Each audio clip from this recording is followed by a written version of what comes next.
Hi, this is just a little delving into the functional task of sitting.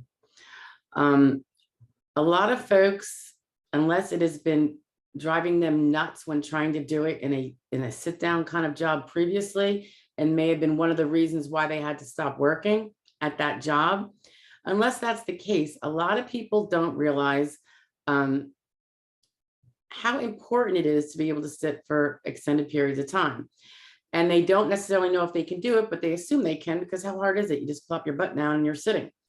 Not really the case. Those that have certain back impairments, neck impairments, leg impairments, um, could be an impairment of the tailbone, but usually it's the back as probably the premier one. Those individuals who already know they can't sit long, they know it's not an issue. But for everybody else that became unable to do the job they've been doing for a while before they became disabled, that it had nothing to do with sitting, they often blow this one unnecessarily because they've never actually thought about it in terms of being a required task, and because they've never actually tried to sit for 6 to 8 hours. So for those that are contemplating putting on their function report at 20A that there's no limitation to sitting, I would suggest you actually test that first. And unless your doctor says it would be unsafe for you to sit and test this, this is what I would be doing. Sit at your kitchen table in a regular type chair, not in a soft and squishy chair.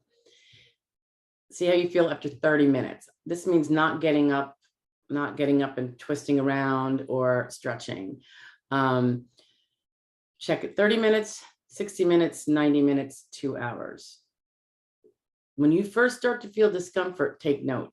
See how it changes, if at all, subsequently. 2 hours, go ahead and take a 15-minute break. Come back, repeat. 30 minutes, 60 minutes, 90 minutes, 2 hours. Then take a 30-minute break. That would be akin to a lunch break. Then do it again. 30, 60, 92, take another 15-minute break, and then kick it off doing it again. And then when you're done with the last, say, hour and a half, you're done. See how that goes. See how your back feels, or if you have some leg impairments. Sometimes sitting can be really bad for edema and people who have a retention problem in their legs, or just pain from the sitting. It could be knees, it could be ankles, it could be feet.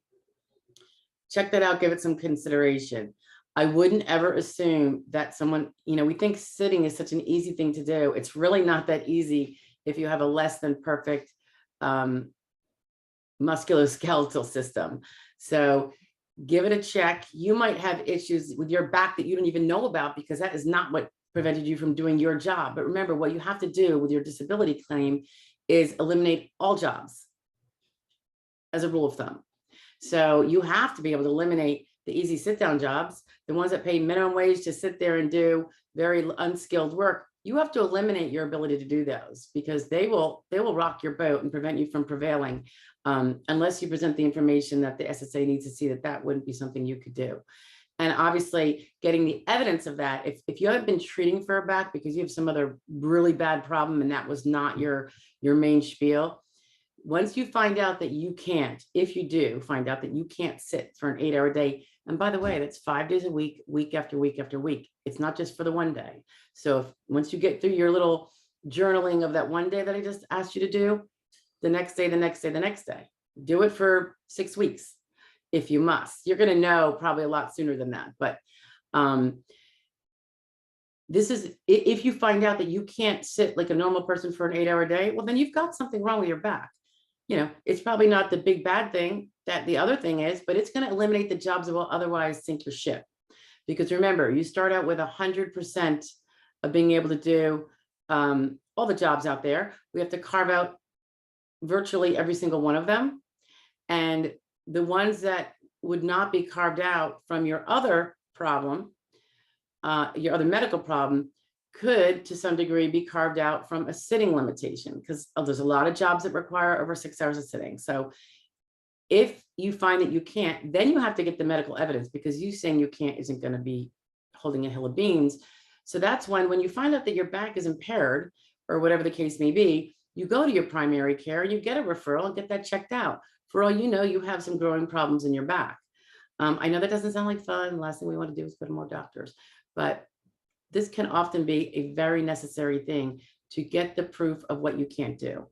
You can't hold, you can't sit on your laurels with your big, worst medical impairment. That's the one that stopped you from doing your prior job, because the aim is to find another job that you can do if you are so inclined.